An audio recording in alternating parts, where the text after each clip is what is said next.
نبی صلی اللہ علیہ وسلم کی اہلیہ محترمہ حضرت سلمہ رضی اللہ عنہما سے روایت کی کہ رسول اللہ صلی اللہ علیہ وآلہ وسلم نے اپنے حجرے کے دروازے پر جھگڑنے والوں کا شور و غوغا سنا۔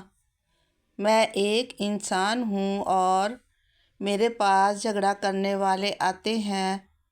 ہو سکتا ہے ان میں سے کوئی دوسرے سے زیادہ زبان آور ہو، میں سمجھوں کہ وہ سچا ہے اور میں اس کے حق میں فیصلہ کر دوں۔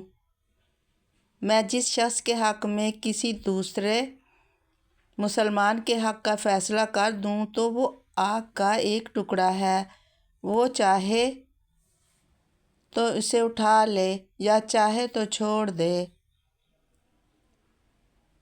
رسول اللہ صلی اللہ علیہ وسلم نے فرمایا، اللہ کے نزدیک سب سے ناپسندیدہ شخص وہ ہے جو جھگڑالو ہو۔